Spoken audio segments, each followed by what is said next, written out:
Alors, aujourd'hui, je vais commencer avec l'épître de Paul à Tite. Mais bien avant de rentrer dans le vif du sujet, je vais tout simplement d'abord lire l'épître tout entière. Comme ça va nous mettre en contexte et ensuite on va aller, disons, verset par verset pour mieux comprendre de quoi il s'agit dans cet épître.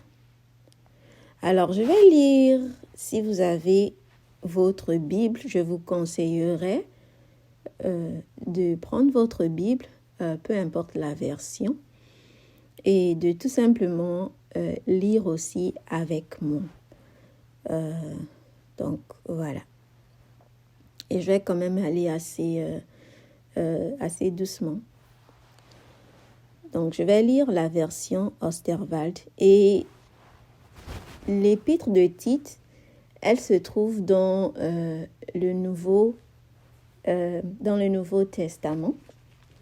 Donc, c'est juste après la seconde lettre de Paul à Timothée. Donc, si vous n'êtes pas familière avec votre Bible, souvent la Bible, de manière générale, on la divise en deux, c'est-à-dire l'Ancien Testament qui est constitué des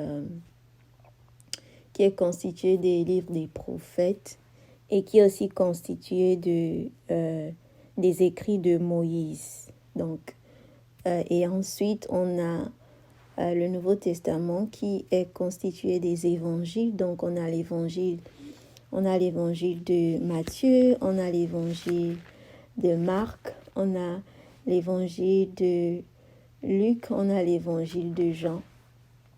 Et ensuite, on a des lettres, on a bien sûr d'abord Actes des apôtres, on a aussi des lettres et ensuite on a aussi des épîtres. Donc, si vous n'êtes pas vraiment familier avec votre Bible ou bien où se trouvent certains chapitres, certains versets, vraiment, je vous conseillerais de prendre du temps et déjà de savoir que, quand on me parle de Jude, quand on me parle de Tite, quand on me parle de Romains, dans quelle partie, de manière générale, ces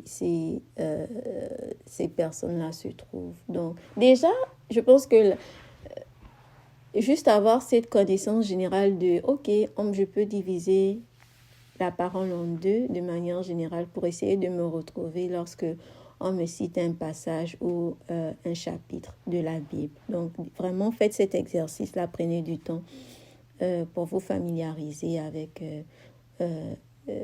votre Bible, où se trouvent les épîtres, où se trouvent les lettres, où se trouvent les livres des prophètes, où se trouve le livre de la Genèse.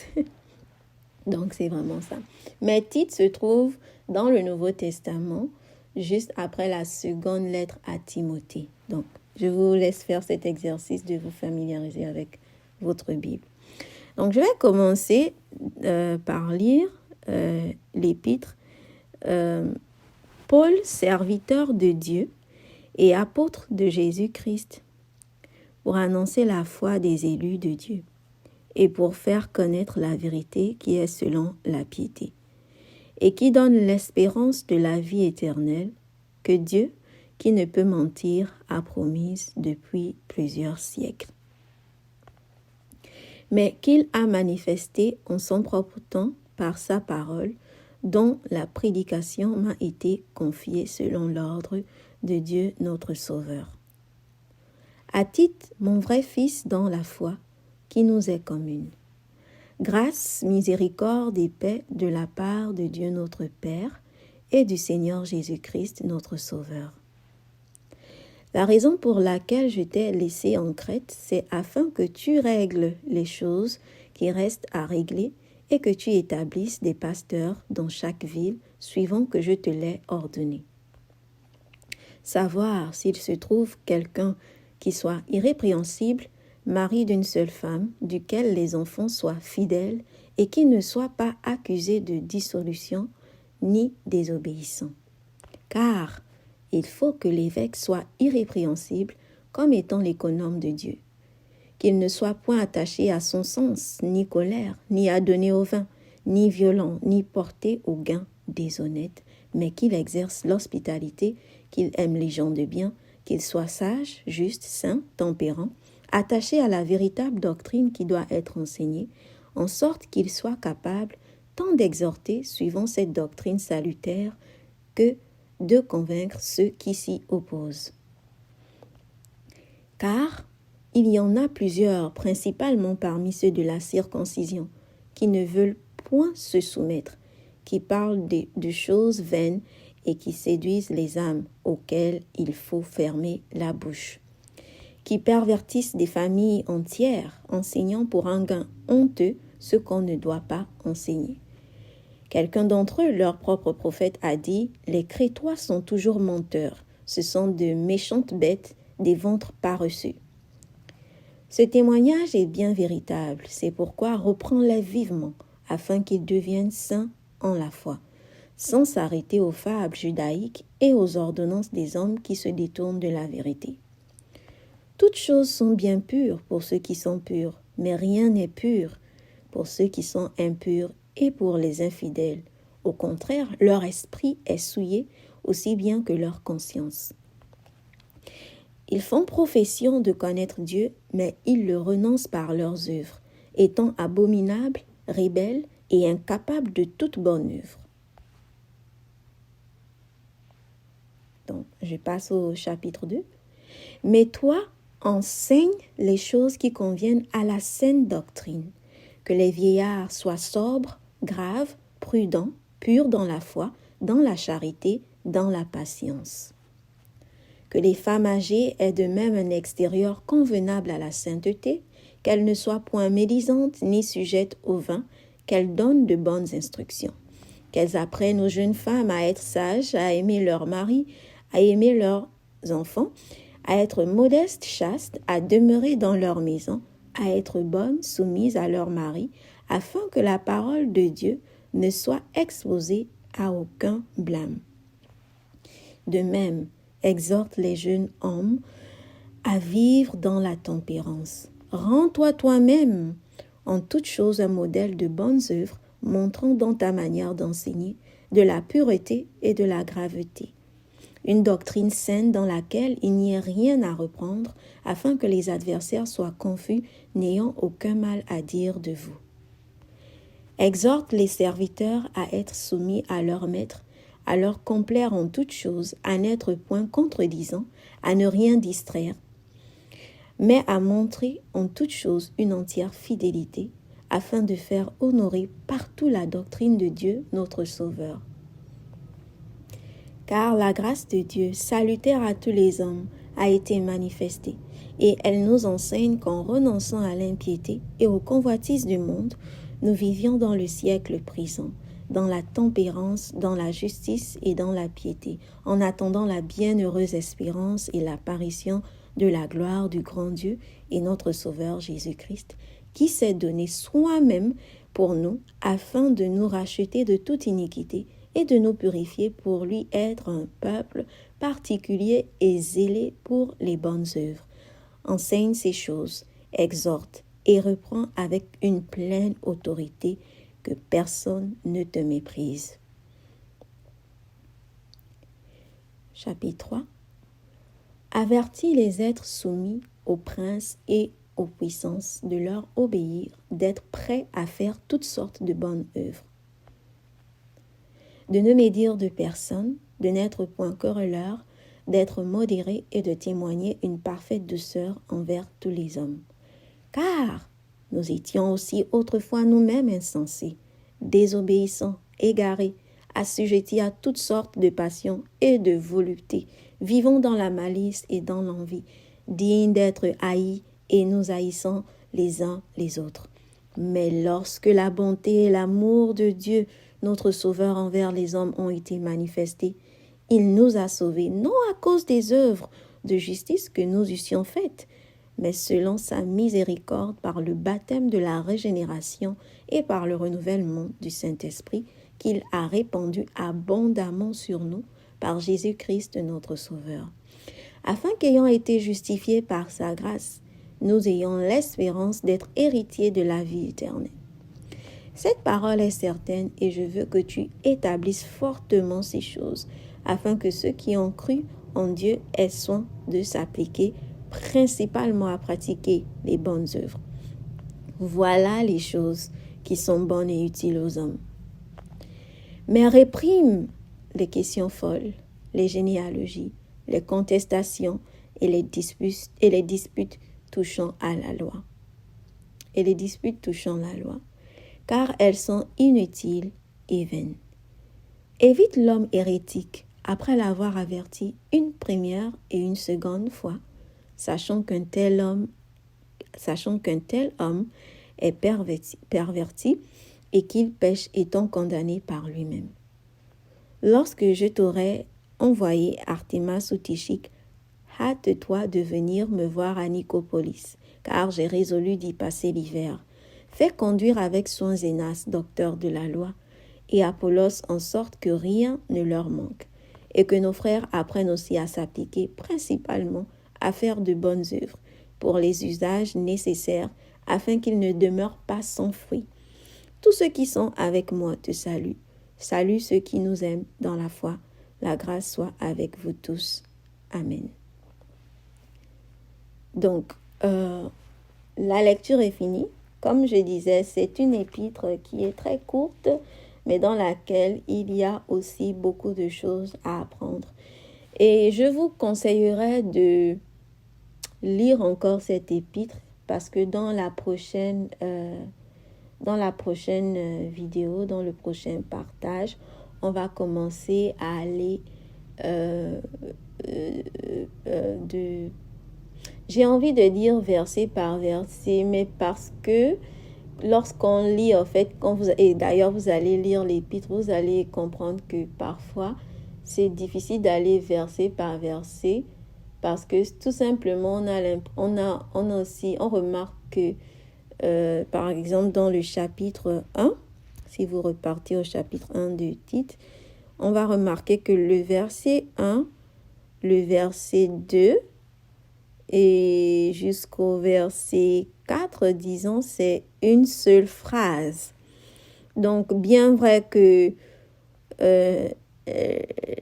le chapitre est divisé en versets, mais lorsqu'on on prend le texte, en fait, on voit que 4 versets constituent une seule phrase. Après, c'est vrai qu'il y a des points, virgules, mais on voit bien que les 4 premiers versets, en fait, sont une seule phrase. Donc, en général, je vais aller dans... Si il faut s'arrêter sur un verset, je vais signaler, mais j'ai envie de les diviser de manière, comment on va dire, en fait, par idée ou bien par paragraphe. On verra bien. Mais le but, c'est vraiment de prendre le temps de lire. Comme on l'a lu, relisez encore une deuxième fois, relisez encore une troisième fois. Et ensuite, on va commencer à aller en profondeur. Donc, on va aller verset par verset ou idée par idée. Et l'exercice aussi que j'aimerais vous demander déjà quelques questions pas questions, mais ce que j'aimerais que vous gardiez en tête en relisant l'épître, c'est vraiment qu'est-ce que l'épître en fait de manière générale. De quoi parle l'épître? Ça, c'est vraiment de manière générale, comme ça, en faisant juste une lecture juste simple, de manière générale. De quoi parle l'épître? Et aussi, donc ça, c'est la première question. J'aimerais vous laisser avec cette première question. De quoi parle l'épître? de manière générale, hein, juste en une phrase, en fait, est-ce que vous êtes en mesure, après avoir fait une lecture, une deuxième, une troisième, de quoi parle l'épître? Voilà. Donc, de manière générale, déjà comme ça. Et puis, deuxièmement aussi, gardez en tête que lorsqu'on lit la parole de Dieu, il faut déjà enlever ces idées qui ont été préconçues là, que on lit pour aller chercher une réponse ou une solution de Dieu. Non.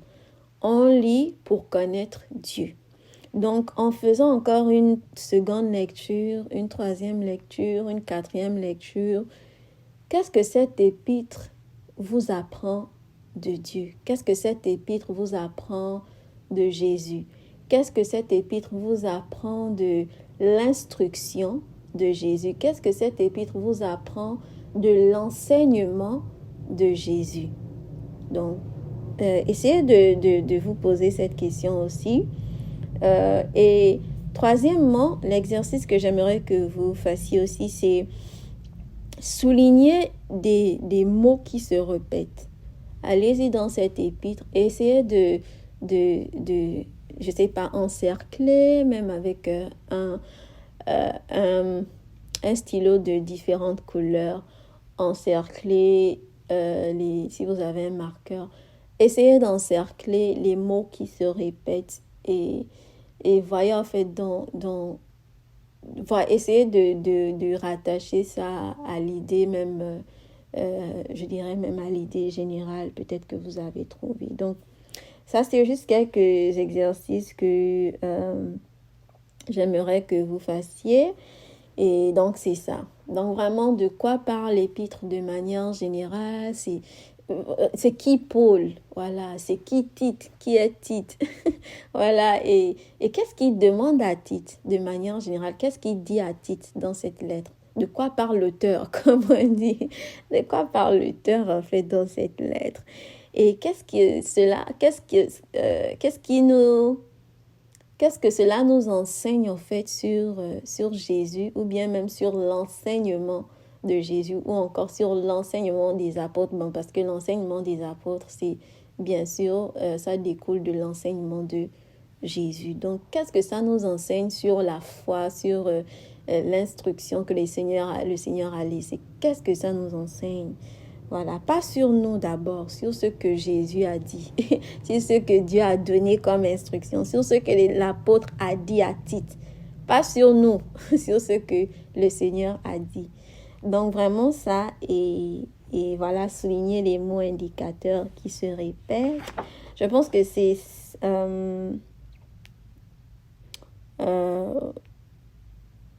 est-ce qu'il y a quelque chose... Et quel est le but même de cette lettre à Tite? Voilà. De manière générale, en un mot, est-ce que vous pouvez trouver un mot en fait qui caractérise, qui définit même, déjà même le but? Quel est le but? Pourquoi Paul écrit cette lettre à Tite? Pourquoi? Donc, simplement comme ça. Pourquoi il écrit cette lettre à Tite? Et donc, lorsque vous allez faire cet exercice, j'espère que cela va vous préparer à continuer en fait pour les prochains partages. C'est important de faire cet exercice dès le commencement parce que ça nous permet de garder en tête l'idée que je ne lis pas la parole pour me connaître d'abord moi. Oui, la parole est un miroir, mais je l'approche d'abord avec une attitude d'humilité pour connaître qui est Dieu, pour connaître quelles sont ses instructions. Le but, c'est de ressembler à Dieu. Le but, c'est de connaître Dieu. Le but, c'est de servir Dieu, pas selon ce que nous, on comprend, pas comme nous, on comprend, mais comme lui, il veut. Donc, c'est pourquoi on veut connaître Dieu. Si on connaît Dieu, on peut servir Dieu comme lui, il veut, et non comme nous, on le comprend, ou bien comme nous, on le perçoit. Non. Donc c'est vraiment important de garder cette idée en tête que voilà, je lis cet épître avec l'idée que voici ce que Dieu veut, voici ce que Dieu attend. Et quand on lit et on comprend maintenant que c'est ce que Dieu attend et il attend ça aussi de moi parce qu'il est le Dieu qui aime. On va aller dans la prochaine vidéo, dans le prochain partage. On va bien aller on va commencer à lire.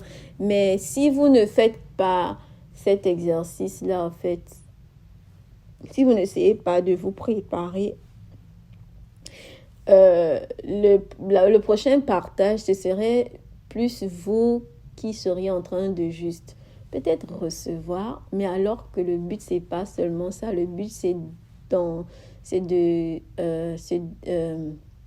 que ensemble, en fait, nous puissions nous arrêter pour aller tout doucement, pour se donner des outils, pour s'équiper dans la parole et s'encourager et s'encourager à lire la parole, mais avec la bonne attitude aussi, avec un cœur aussi qui est à mesure de recevoir et qui ne vient pas rechercher son bien-être, mais qui vient rechercher à connaître Dieu et à le glorifier et qu'il soit au centre. Donc sur ce, on se dit à la prochaine et je vais poster au fur et à mesure, mais vraiment faites les exercices en même temps parce que c'est ça l'étude biblique. De la même manière qu'on va à l'école, on s'assied, on apprend, on étudie. C'est de la même manière qu'on doit aussi approcher la Bible, c'est sérieux. Si on prend au sérieux nos études, combien de fois étudier la parole de Dieu pour connaître le Créateur du ciel et de la terre? Donc c'est vraiment important, prenez le temps. Et si même il y a des mots que vous ne connaissez pas aussi, lorsque vous allez faire la seconde lecture, troisième lecture, quatrième lecture, notez ces mots-là et au fur et à mesure, on va les définir aussi. Définissez-les si vous voulez, mais je vais approcher aussi ça de la même manière. Je vais définir les mots que je ne comprends pas et tout ça. Donc, ça, c'est juste la première étape pour se mettre dans le bain. Et puis après, on va continuer la seconde étape qui est maintenant d'aller un peu en profondeur, de décortiquer les textes, de lire de manière peut-être, on va dire, linéaire. Donc, de manière à suivre les versets, les idées ou bien les paragraphes. Et ensuite, on verra ce que ça va donner. Donc, sur ce, à tout moment, à la prochaine.